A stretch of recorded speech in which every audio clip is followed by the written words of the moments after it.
chug some beers and make some bad gambling picks. Welcome to ChuggieBets.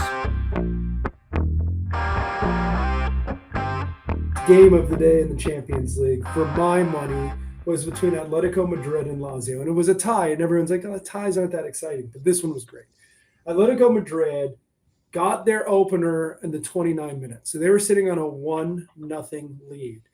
And I've said this on every soccer podcast we ever do. Atletico Madrid loves a rock fight. They love to slow it down. Diego Simeone lives to make things awful to watch. They like to park the bus early and just absorb shots. And my God, in the 75th minute and on, they absorbed shot after shot from Lazio, blasting them. Fortunately for Atletico Madrid, they have probably one of the best goalkeepers in the world that no one talks about, Jan Oblak. He's awesome. Absolute monster, turning away shots left and right. 5th minute of extra time. They get to a corner. There's only 5 minutes in extra time. The refs allow the corner to happen.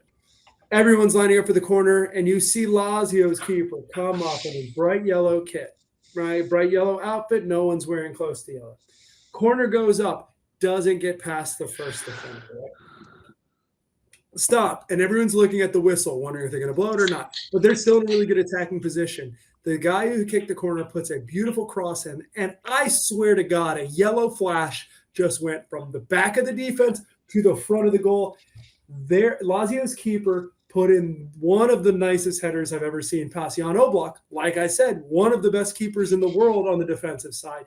And I audibly went, are you kidding me, in my office, and put my arms up in the air. I don't care about Lazio. Look, I was kind of rooting for them. And Tell me you had the draw bet. Tell me you had the draw bet. I didn't. I didn't have any bets on it. I was just enjoying it for the family today. But it was a fucking game.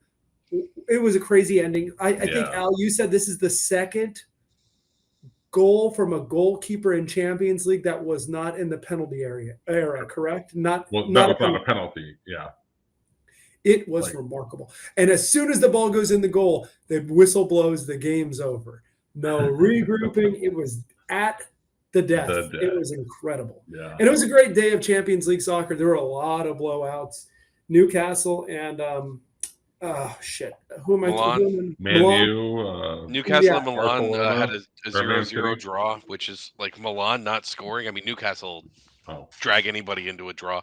But Man City down at half to Red Star, and then Alvarez just like clinically coming back. Yep. Man, Haaland missed like 5 headers. The goalie was everywhere that Haaland was, but anytime anyone else shot, it was just an easy goal. He had to be so frustrated. He had some bad juju on him today. Celtic had 2 red cards in 3 minutes. So they went from a really good game against, I hate saying it, Feyenoord from Rotterdam. And that game just turned on its head really quick. Shakhtar Donetsk didn't have any chance today. Poor Shakhtar can't even host a game in their home country because they're Ukrainian. So they had it in Germany today. PSG, oh my God. The PSG game had the worst penalty today. There was a defender in the middle of the box. He had his arm at his side, right? And the ball was crossed in, but it deflected, but he wasn't like making himself any bigger. They gave the penalty to Mbappe, scored, and the game kind of turned on its head. If you can't tell, I was excited, and it was awesome. And if anyone doesn't watch Golazo Network on Paramount, you are doing yourself a disservice unless you have a team you're actively rooting for. It was a great day. Sorry. Yeah. Do you guys like soccer too? I also enjoy soccer. Barca just destroyed Antwerp, and like just the people you wanted to scored. It was fun. All the stars came out for that one. Well, welcome Lewandowski, to João Felix. Yeah, sorry. Yeah, we're gonna do Lewandowski. This is a last minute thing. We're gonna give you some Champions League picks. Hopefully, you have the opportunity to listen to this before these games kick off, because they do kick off tomorrow afternoon. So we're gonna do our part to try and get it up for you so you can listen to it on your way to work. Let's have a little mini chug here. Cheers, boys. All right. So we have let's see, 8 games going on tomorrow. We combined here, it looks like we have about 20 picks between those 8 games. Not to delay this too much, but I love the beginning of Champions League where there's all these games, and next year when they change the format, we're going to get this for even longer because it's going to be the round of 8, and the 4 rounds of 8 for even longer, like the Swiss style that they're doing. So we're going to get this for like a couple of weeks instead of just the 2 weeks in the beginning. So okay, excited. we're just gonna fire off some picks here. We'll run through game by game real quick, and so. Typically, with the first game of Champions League, I think a lot of them often tend to go toward the under, especially with today's results. There were a good amount of high-scoring games, so we might see some low-scoring ones tomorrow. But I have at least 1 or 2 pinpointed out that I think might go over. The first game I want to talk about, Real Madrid, Union Berlin. Personally, I'm taking the under 2 3/4, so under 2.5, 3, which is the Asian handicap. I think these are teams that are not particularly good at scoring and are pretty good defensively. What do you guys think? I love the under on this play. People don't know about Union Berlin. They're pretty good in the Bundesliga out of nowhere last year because they adjusted their style. They have a great attacking style with David, and they have Datro Fofana from Chelsea now leading the line up there, and he's been fine for them as far as a youngster playing in the Bundesliga. But the crazy thing about them is they play a really aggressive and good style of defense, like a Porto level of gonna try to kill you defense. And I just see this game being messy and sloppy. Don't know what. I assume Real is going to win at some point, but I don't know if it's 1-0, if it's 2-0. Just kind of feels like it's going to be a low-scoring game. So I like under 2.5. Especially, I took under 2.5, and you get it for plus 110. It's probably worth rolling the dice at the 2.5. Yeah, nice. I took Madrid because they're at home at the -1.25. I think that they'll win by more than a goal. Okay. Yeah, I mean, I think I like that. I think that's the right side, but I don't feel. I always hate playing an Asian handicap when I'm pretty sure it's going to land on one of the numbers. It's like, okay, now we're essentially like paying twice as much for half a bet, you know? Yeah, I see what you're saying. I would normally do the -1.5 at the plus 110, but we're doing picks here, so I'm just going with the one that's on the line. Yeah, for sure. And then Galatasaray and Copenhagen is the next matchup. I like the over. It looks like Matt's tailing me on that one too. Over 2 3/4. So that basically means if we hit 3 goals, we're getting part of our money back. If it goes over 3, we're winning the whole bet. I think these are 2 teams that can score and 1 team that's not particularly good at defense. So it lends itself to me to think that this one's going to go over. So that's the play on that one. I don't know. If I might follow you on this as both teams to score. Ooh. I haven't checked the line on that, but I like that. Yeah, I like that a lot, actually. I'm probably going to look that up in a second. I'm going to have you talk about Bayern Man U for a second while I actually look up what the BTTS on that one is. Yeah, so Bayern Man U, 2 of the biggest clubs in the world. Tommy Tuchel has not really gotten that offense clicking because he doesn't know how to get offense clicking anywhere. So Man U, Rashford has not been able to get the ball in the net very well recently. So I like the under 3.25 here. Okay. Yeah, and the both teams score BTTS is -130 in that Galatasaray Copenhagen match. So I'm going to go ahead and play that one too. Okay. And you said you're taking the under 3.25. Yeah. Yeah, I'm on. So you're on the under. I'm on Man U plus 1.25, and Matt's on Bayern -1.25. Yeah. So I don't know what, as the listener, you want to go with there, but maybe the under might be the play then. If you're going to tell Danny, I just think Man U, they're struggling to score, but I think defensively they can hold up and keep this one a 1-goal game. And if they keep it a 1-goal game, or if they're managed to get the draw, then I'm coming out ahead. Yeah, I see this being a draw or Man U victory. I just don't think Bayern is playing their best football right now. So.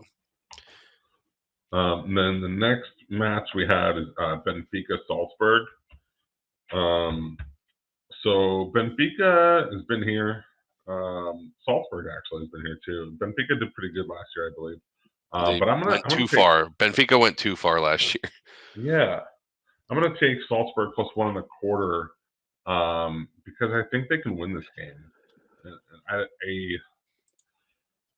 the threat of a draw kind of scares me on the three-way line. So I think taking them at plus 1.25 means that if I'm right, I'm at worst getting half my money back. You know what I mean? So or winning half my bet, I guess I should say. So I feel good about this one. Yeah, that's it. Matt's tailing this one as well, so I know he likes it too. And then I like that pick, by the way. I like it. Benfica is like one of those teams that never impresses me, and I never want to bet on them, but then they always just play really tough. And so Salzburg I just don't see. like I don't see Benfica right winning now. by more than a goal. I don't see Benfica winning by more than a goal. So yeah, Salzburg is like on fire too. So I think if that can carry over, they should be able to win this one. The next match is Braga versus Napoli, and Matt is all over this one. So I like the over 2.5. You can get that at plus 245. But Matt is not only on that plus 2.5 or over 2.5 at plus 245, but over 1.5, which is I think minus 110. So essentially even odds on. He's doubling up on that. Yeah. Yeah, and I'm sorry, this is for Napoli team total here. So this is Napoli to score 2 or 3 goals, depending on which one of those bets you're taking. And then he also is betting Osimhen to score for Napoli. So I think we're thinking Napoli is going to run roughshod over Braga here, put a bunch of net. And I like all of Matt's plays. I'm just doing the over 2.5, but I like all 3 of those. Yeah, I worry a little bit about Braga just like sitting back in a low block, trying to like keep this at a 0-0 game. Well, that's for sure what they're going to do, right? Absolutely. Yeah, and that's not like Osimhen's strength. So he likes to run in behind and stuff. So that's the only part of this that I don't really love, and that's why I went with Napoli minus 0.75 because I think they'll win it 1-0 or better. I think it could be 3-0. But I think that they definitely win the game, so that's why I went with the minus 0.75. Yeah, I mean this feels like one where if Napoli gets a goal in, they're just as likely to score 2 more. You know what I mean? Like the floodgates might open. Braga might have to come out of the defense a little bit, and that might just kind of steamroll things for Napoli. So, getting one in early would really help Matt's plan here, because if they have to like come out and try and because I was goal actually differential going to say does matter in the group stage. Yeah, I was actually going to say you might see like a 0-0 score at halftime or like approaching halftime, and then Napoli will finally break through and get one, and then they'll kind of open up in the second half, as you thought. But yeah, I think we're all thinking Napoli's going to take care of business here in their first matchup here after a quite the run they had last year. So they made it to the championship. They didn't win it, right? Who did they lose to? They lost to Real Madrid? Yeah. No. Yeah, okay. And then so we've just got 3 more games. 2 of those we have plays in, and all 3 of us are on the same play for both of these games. So Danny, Arsenal, PSV, Eindhoven. What do you like here in this matchup? I love Arsenal. I think that they are they're just playing really well right now. I really like Arteta's moves after the international break. He dropped Havertz and forget the other guy, but basically brought in 2 guys that were playing better, and it worked well last weekend. So like Arsenal here at minus 1.25. I think that I don't want to totally undersell Eindhoven here, but I like Arsenal to cover. Yeah, I think generally in Champions League, especially in the the group stage, I like to take Premier League sides because it's the Premier League in Europe. So this is the best of the best. Even if you're getting a team that is uh, underperforming in the Premier League, they tend to make quick work of smaller or quote unquote, lesser tiered teams. So this is a good spot for Arsenal to right the ship here. I'm with you. All three of us are on Arsenal -1.25. So if they win by 2, we're all winning our bet. It was the keeper And that they switched to, right? They dropped Ramsdale and went with Raya or whatever. yeah, Yeah. So yeah, I mean, I think Premier League wise, Arsenal's still figuring things out, but I think the way these teams prepare for Champions League, it's like an all or nothing deal. So They might have just been resting Havertz because they know he's only good in Champions League and he's terrible in Premier League too. exactly. um, the match we don't have a play in is Sevilla Lens. I feel like an under is probably a consideration in this one, but I bet you it's low. I'm gonna look it up real quick. But I don't have a particular play. I didn't have a firm lean on this one. I know Lens has been pretty good. Yeah, it's at 2.5. So screw it. Since we don't have a play in this game, it's the only one. I'll do under 2.5 in this one. Sevilla, I don't think are big scorers, and I think Lens is a pretty big defensive team in the French league there. So there's a play for that one. If I was going to make a pick, it would have been to Sevilla on the money line, or Sevilla on the money line. But it's mostly a league versus league because I don't think the French league is all that strong, and I think the Spanish league is better. So yeah, that's fair. The last match we have to discuss is Real Sociedad and Inter Milan. So this one feels like it could be a low-scoring one, but all of us are, instead of considering the total, we're all gonna take Inter -0.25. So if they win, basically, we win our bet. If they draw, we split our bet, and that feels like a good spot to be in. yeah, so Inter Milan just drew Newcastle, right? So AC Milan did. I'm sorry. Inter Milan did they play? Oh, okay, that was yesterday. Sorry. So Inter Milan is playing tomorrow against Sociedad. Yeah. So I went Inter Milan minus the quarter. And again, this was like they're playing pretty well in the Italian league. They're not really losing a lot of games and they're putting up a lot of goals. So I think that they're going to continue that trend in the Champions League. Yeah, I mean, they just on Saturday they just whooped AC Milan 5-1, and then before that they beat Fiorentina 4-0. So actually, if you go back, their past 4 matches in the in Serie A, they've outscored their opponents 13-1. Wow. So they're cooking right now. So it feels like a good spot, but that also the spread on this feels gross. It feels like somebody knows something's up, but I'm gonna take it. I don't care. I'll be the road runner stepping into Wile E. Coyote's trap. Yeah, Matt would be in here saying that spread stinks. Yes, the number stinks, but who cares? I think they can dodge. I don't know. I think Inter's gonna run through them. So yeah. So that's it. So we're gonna recap these picks for you guys, just so you have an idea. Also, we're gonna hound Andy to try and get all of these up before the first game's kick, which I think is at 12:45 p.m. So hopefully you guys see this in your podcast feeds on your commute to work in the morning, and can go ahead and lay some bets while you're at the office.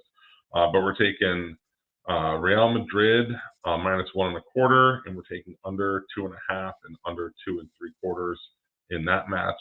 We're taking Galatasaray and Copenhagen over 2.75, and both teams to score at -130.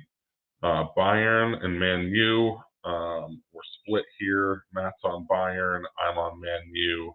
And Danny's on the under 3.25. Benfica, Salzburg. Matt and I are both on Salzburg plus 1.25. Napoli. Matt and I are on Napoli team total over 1.5, 2.5, and Osimhen to score for Matt. I'm on over 2.5, and Danny is on Napoli minus 3/4. So basically, we are hoping we think Napoli's going to score. Yeah, we're hoping for 3+ Napoli goals, basically. Arsenal and PSV, we're all on Arsenal minus 1.25. Sevilla and Lens, since we just wanted to make sure we had a play on that one, I took under 2.5. And then Real Sociedad and Inter Milan, we're all on Inter minus 1/4. Yeah. So there you go. Yeah. So I love the best thing about Champions League is that the games start at the games start at 1 and 3, and you can usually they're on Tuesdays and Wednesdays. You can just pull it up while you're at the office, have it on your second monitor while you're doing a little bit of work, pop over, see if the game gets interesting. I love it. It's fantastic. It's a great way to split the work. And you get all the different teams. It's not just one league. You get them all playing each other. It's different styles of soccer. It's the best. Yeah, especially if you're only watching Premier League. It's a great introduction to some of these teams from other leagues. League One, La Liga, Serie A, Eredivisie, lots of great talent from these other leagues. So I'm excited. We're all excited. I think we got some winners here. So try and get those ones placed. And that's all. That's all I got. It's a lot of picks. It's a lot of picks we got out there. So hopefully we make some money. Yeah, and if we don't, we will never talk about it again. But we'll probably talk about it next week.